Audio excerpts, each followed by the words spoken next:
Well, good morning, everybody. It's great to see so much interest in the heart on a winter's day in February, so thank you for coming. I'd like this to be informal, so if there are questions as I go along, please feel free to interrupt me. I'll try to leave a little time at the end for questions, and we'll get right into it. So the heart is like a house. It's got a plumbing system. It's got an electrical system. It is a pump, and it pumps about 100,000 times a day, so it's a pretty remarkable organ. And before every contraction of the heart, there's an organized flow of electricity through the heart, and that's this little white spark you're seeing. There's an organized flow of electricity through the heart, so it contracts in a synchronized and an efficient manner. If you don't have normal electrical flow through the heart, your pump doesn't work very well.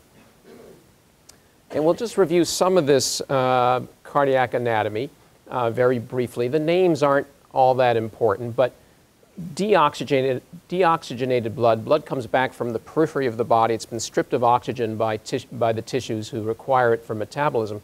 Blood comes into the right atrium, then into the right ventricle, then it goes into the pulmonary artery and goes through the lungs and gets enriched with oxygen, comes back to the left atrium, goes to the left ventricle, and then is pumped out the aorta to the rest of the body. And you'll see various aspects of this cardiac anatomy. I don't want you to focus on the words on this slide, just the picture.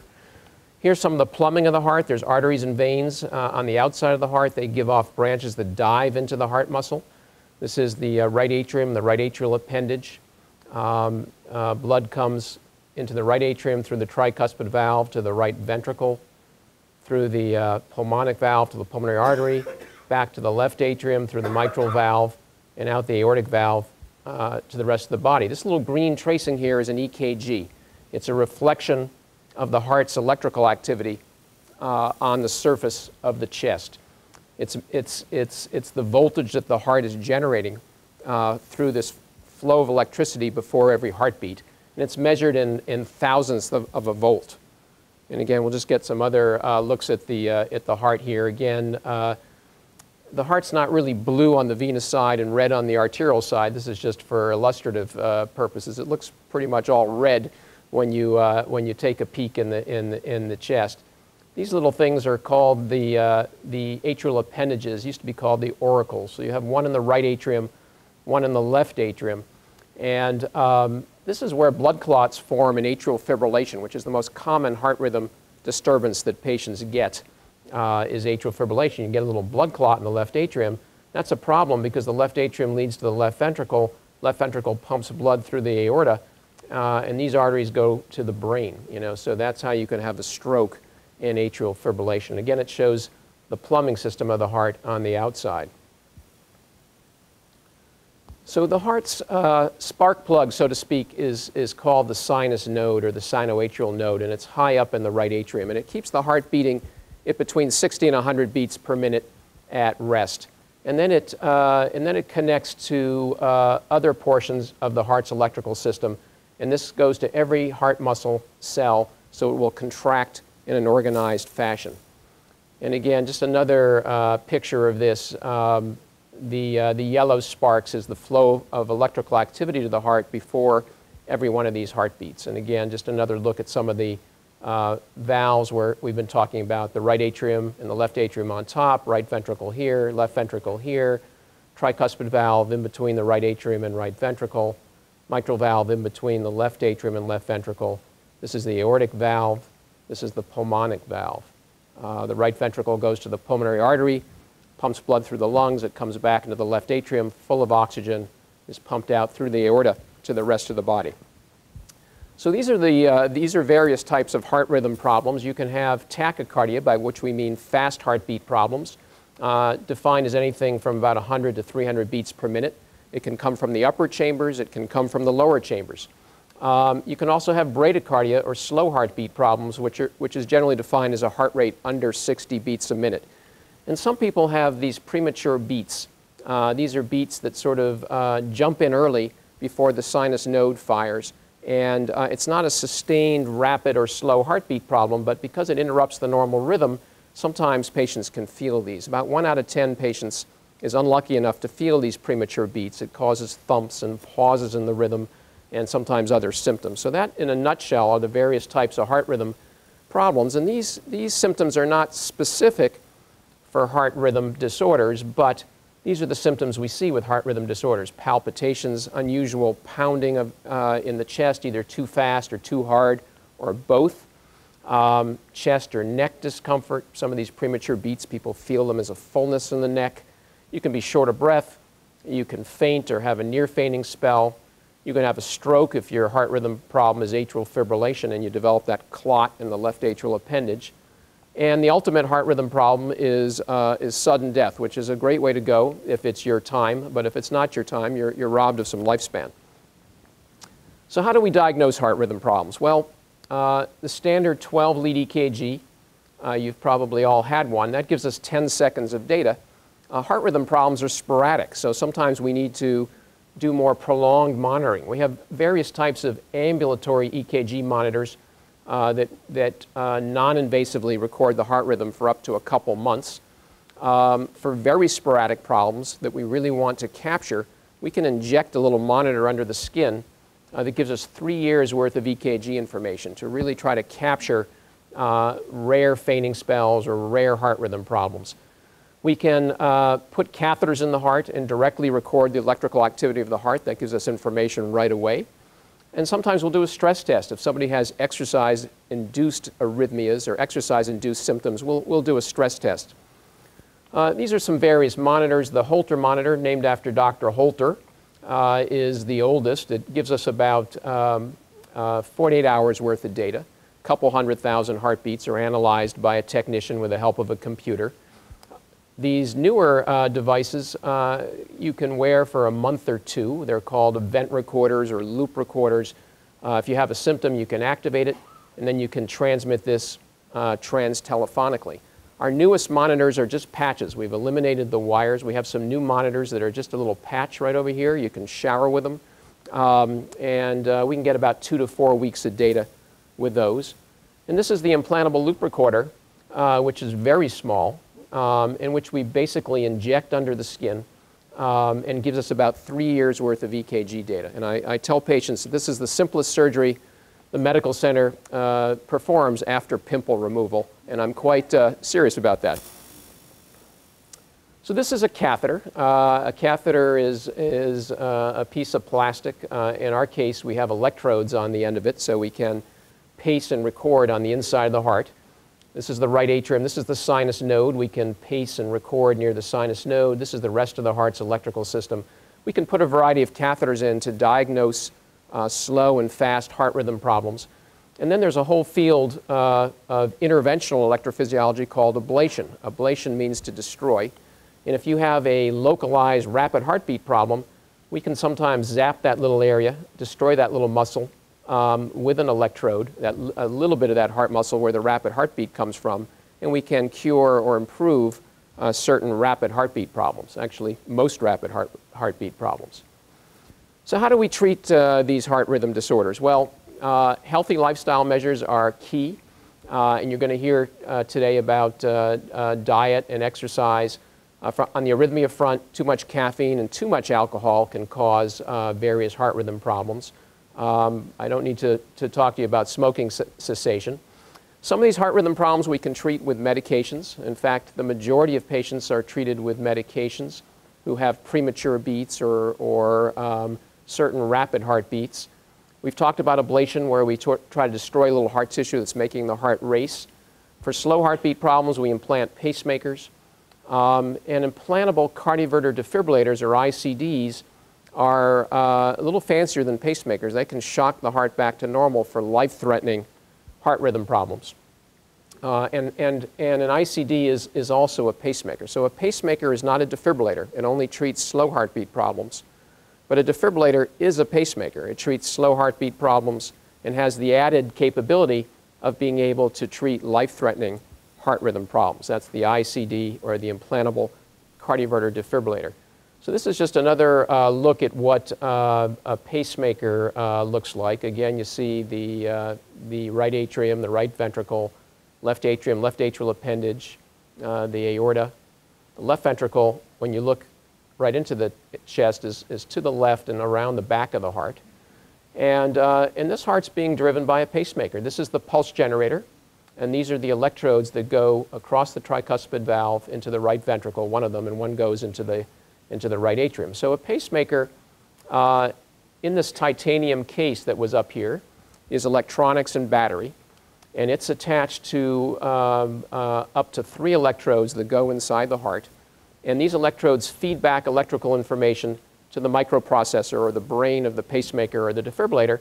And if you're not having appropriate heartbeats, this will give you a heartbeat through these electrodes there.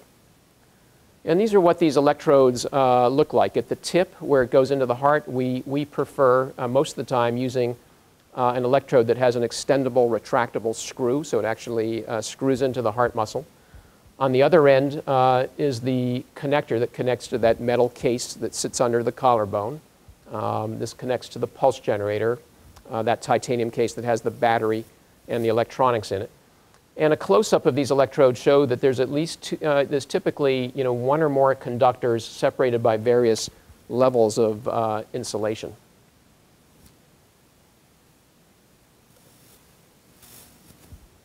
So this is a view of a human heart with an electrode in the right atrial appendage, which is a convenient place for us to pace the right atrium. So this electrode is screwed into the right atrial appendage. I hope nobody gets dizzy watching this, but that's basically what it looks like on the inside. And notice that the heart is not smooth. There's various bands of muscle on the inside of the heart, which are called trabeculations.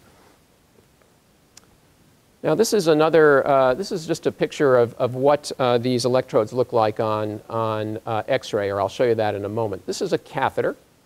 It's got a little balloon on the end. You can probably see that translucent balloon, and that balloon is obstructing blood flow in the coronary sinus, which is the major vein of the heart. And when we obstruct blood flow with a balloon and inject intravenous contrast, popularly known as X-ray dye, we can see blood vessels, and we can see various branches and veins that run over the left ventricle. Sometimes we have to pace the left ventricle as well as the right ventricle to resynchronize contraction in a subset of patients with heart failure. So this is where we find branches to utilize to pace the left ventricle. And when we're all done, this is a triple wire system. So a triple wire system is as complicated as it gets. We have an electrode in the right atrium. We have an electrode through the major vein of the heart, the coronary sinus, to the left ventricle. This is an electrode in the right ventricle. Now in this case, you can actually see the little screw on the end of the electrode in the right ventricle.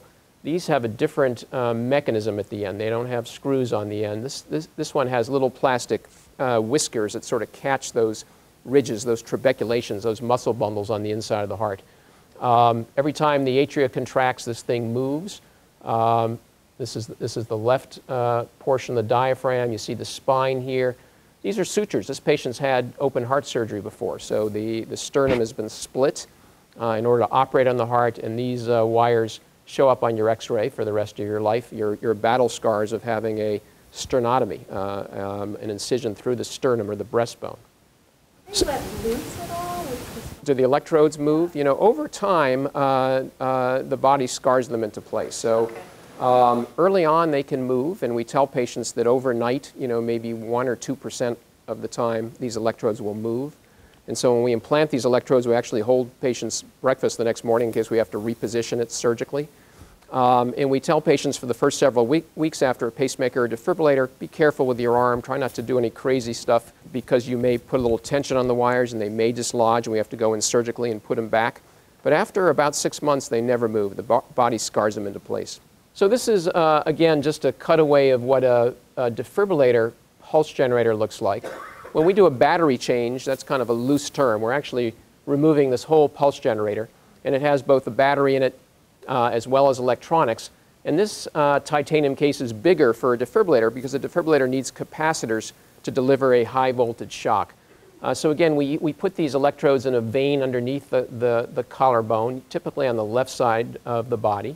And then it goes through the superior vena cava across the tricuspid valve. And in this case, you would just have one wire in the right ventricle. Now this wire looks different than pacemaker wires. It has some shocking coils or defibrillation coils on it. So if it's a life-threatening heart rhythm problem, this device will charge the capacitors and the heart will be shocked from this coil to the pulse generator, which is an active electrode, and a second current path will go from this right ventricular coil to this coil in the superior vena cava. So you blanket the heart with essentially two different wavefronts of current to shock the heart back to normal. I'll show you sort of a schematic of what that looks like. This is a new defibrillator which doesn't involve any electrodes in the bloodstream. It's totally underneath the skin, so it's called subcutaneous. And again, the pulse generator is an active electrode, and it goes down here instead of under the collarbone. And you shock between this electrode and this pulse generator. This is totally under the skin. It takes it out of the bloodstream. It has some advantages to it, but you can't pace with this. So if you need a pacemaker as well as a defibrillator, this is not the right device. But it has some other advantages in that it avoids going into the bloodstream, which avoids some occasional complications we see going through the bloodstream. So I don't want to minimize the suffering from stroke, lung cancer, breast cancer, and AIDS, but if you add up all the deaths a year in the United States from those conditions, it's still less than the number of patients who die suddenly. About one patient dies suddenly every minute in the United States, and so not only is heart disease the leading cause of death in the United States, but sudden death is probably the most common way we die in the United States. And this is what sudden death looks like on a Holter monitor. Unfortunately, this patient died suddenly at home while wearing a Holter monitor, and this is what it looks like when you analyze the EKG. So each spike is a heartbeat, and when you look at an EKG, this grid is time on the horizontal axis. So if there's not much space between these spikes, it's a rapid heartbeat problem. So this is the normal heart rate from here to here, and here you see, rapid heartbeats. These spikes are closer together. And this is ventricular tachycardia, a rapid rhythm coming from the ventricles. And then in the space of a few minutes, it accelerates and degenerates into something called ventricular fibrillation. Ventricular fibrillation is a rapid heartbeat problem also. You can tell it's less organized than this. There's no space between these spikes. It looks disorganized. Here, every heartbeat looks the same, even though it's abnormally fast. Here, it's very chaotic. And the term cardiac arrest is kind of a misnomer because the heart's actually beating fast most of the time in a cardiac arrest. This ventricular fibrillation is 300 beats a minute or more. What's arrested is blood flow. When the heart's in ventricular fibrillation, it's not giving you a nice organized squeeze. It's just sort of quivering, and blood flow is arrested. And if you don't get blood to the brain, you pass out in about 10 seconds. And after about 4 minutes, if you survive, you may have brain damage. And ultimately, when the patient dies, you get this flat line or asystole. This is really a terminal rhythm. So in the space of 9 minutes, unfortunately, this patient died suddenly. And that's one of our jobs as cardiologists, is to try to prevent heart disease, job one. And job two, if you have heart disease, to try to pick out patients at high risk for this and prevent this from shortening their lifespan. So I want to encourage all of you to use these automated external defibrillators. If you see someone who collapses in front of you or who's found down, find your nearest automated external defibrillator. If you work in an office building, know where they are. If you live in an apartment complex or retirement home, know where these are. And don't be afraid to use them. They've been designed for 8th graders. So an 8th grader who's never seen one of these before should be able to open it up, turn it on. It'll tell you what to do. And it can really make a difference. If you put on these self-adhesive patches, this device will tell you if this patient needs a shock to shock ventricular fibrillation back to normal. It'll tell you which button to push, and you can really save a life. And if you develop ventricular fibrillation, the most common cause for sudden death, and if you're not shocked in a fairly expeditious way, your risk of surviving is about 1 out of 20. Question?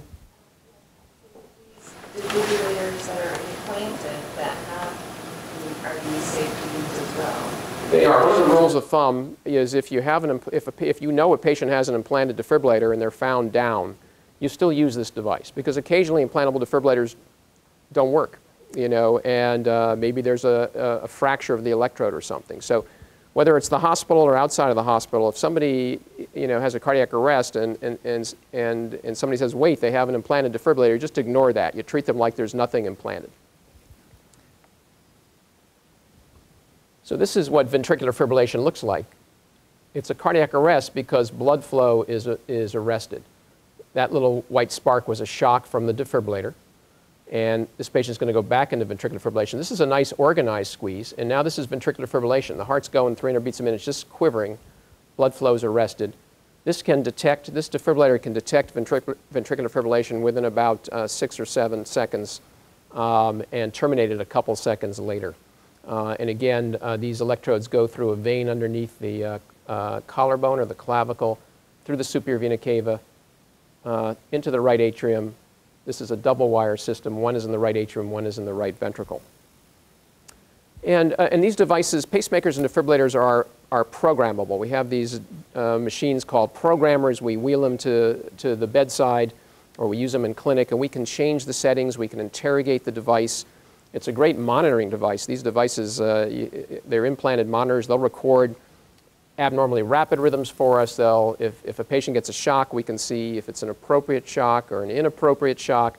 They're programmable. They have a lot of information. I just wanted to very quickly just give you an idea of the logic of these things. So again, this is a normal heartbeat. These spikes are all normal heartbeats. There's a certain amount of time in between them, and then the patient goes into a rapid rhythm. You can see these spikes look different than the normal beats. This is ventricular tachycardia. It's faster, but this device is programmed, like all defibrillators, into 3 zones. We have sort of a slow zone, a faster zone, and a ventricular fibrillation zone. And this device recognizes this as sort of a slow tachycardia and says, you know, my patient's probably doing okay right now. I don't need to give him or her an uncomfortable shock. Let's use some painless pacing to try to get the patient out of this rapid rhythm. And these little spikes show that it's pacing from the device. And this is kind of a worst case scenario to show you everything the device can do and what the logic is. It doesn't work, and this tachycardia speeds up. You can see these spikes look different. They're a little closer together. The device recognizes that, says, okay, the heart rhythm's even faster now. I better give a little shock, but I'm not going to give a big energy shock. This is an organized rhythm. Organized rhythms don't require as much energy. I'm just going to give 2 joules. And then in this worst case scenario, the patient develops fibrillation, which is much more disorganized, which requires a high energy shock. The patient comes back asystolic briefly, which means flatline, kind of a pause. But this is a pacemaker, so it paces the heart for a couple beats until the patient's own rhythm ensues. So that's kind of the way that these devices are designed to work. As I was saying, unless you are treated promptly with an automated external defibrillator, 1 in 20 people will typically survive an out-of-hospital cardiac arrest. It's in single digits. But with an implantable defibrillator, 19 out of 20 will survive. So this is really a remarkable device. And if you witness someone collapsing, get the automated external defibrillator and activate the emergency medical system as soon as you can, because the faster you defibrillate somebody, the less derangement there is in the body's normal physiology. You can not only save a life, but also hopefully prevent neurologic problems. Question? Does the machine know that it's a heart versus a head problem? You mean the implanted defibrillator? No, the AED device. It does know that. So when you put those, you just open it up, turn it up, push the button, it'll talk to you, it'll tell you to put these electrodes on. And these electrodes are not only the shocking electrodes, but they can record the EKG through that. And that's fed back into the automated external defibrillator. It can tell if this is a shockable rhythm or not. So if, some people can collapse, as you said, from the head. If they have a bleed in their head, they may just collapse. And if that's the case, these patches won't record a rapid rhythm and will say shock not advised. But if you're in a rapid rhythm from the ventricles, ventricular tachycardia or ventricular fibrillation, it'll say shock advised. It'll charge its capacitors. It'll tell you when to push the button. Question? Not about this necessarily, but you mentioned premature beats. Is that something that happens commonly to people regardless of their age, or is it something that can happen? Is it specific to disease? Or? It can happen in patients with no with no structural disease that we can identify. It can also happen to patients with structural heart disease. It's very common to have these atrial premature beats coming from the atria of the upper chambers, or ventricular premature beats coming from the ventricles. And fortunately, 9 out of 10 people don't feel them, but I see a lot of those 1 out of 10 who are really sort of annoyed by them. So when we identify them as physicians, the first thing we want to do is, what does it mean? So is it a marker of heart disease? So we'll usually do an echocardiogram, a sound wave test of the heart, or some other testing to see if they're benign or indicate something more serious. And then we go about improving the patient's symptoms if they're bugged by these things. So they can occur at all ages and with or without structural heart disease. I'm probably not telling you anything you don't already know, but as you get older, things crop up. So probably a little more commonly as you get older. So it is something one should bring to one's physician's attention. If you're feeling abnormal beats, you should bring it to your physician's attention so they can be properly diagnosed. And there may, sometimes we just reassure patients, and if they're not very annoyed by it, they don't require any treatment because, we want the treatment to be proportional to the symptoms. And some patients, and we agree, would just soon not take any medicine for it if it's pretty mild. Question in the back? How does CPR fit into the process there? CPR is important too, but generally, when an adult collapses, it's often ventricular fibrillation. It's often a shockable rhythm, and so what's recommended is to defibrillate as quickly as possible. So it would be wrong to do 10 minutes of CPR and then call the ambulance. If somebody's around, you can start CPR and send that person to get the AED and trigger the emergency medical system. But if you're the only one there, don't spend any time doing CPR until you activate the emergency medical system. If there's an automated external defibrillator, within a minute or two away, I would get that. I would put that on. I would use that first.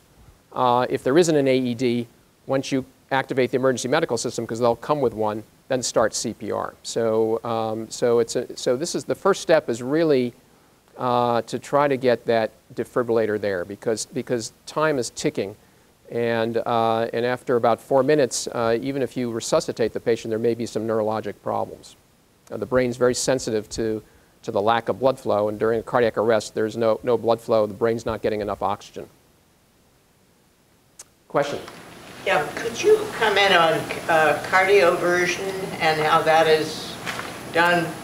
Is the defibrillator used and so forth? It is. A defibrillator is used, so it's basically the same process. A cardioversion is an elective procedure.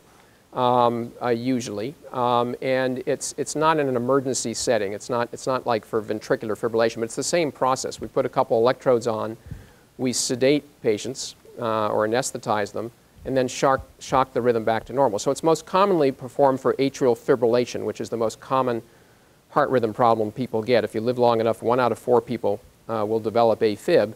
That comes from the upper chambers. It's an important cause of stroke. You may hear more about it today from Dr. Lukowitz. And so sometimes we will do that as an elective procedure. And it's really the same process as defibrillation. When it's an emergency and it's ventricular fibrillation, we call it defibrillation. When it's something less severe than that, we call it cardioversion. Cardioversion sort of implies it's more elective, but it's the same process. And I think, question? What's the difference between ventricular tachycardia and supraventricular?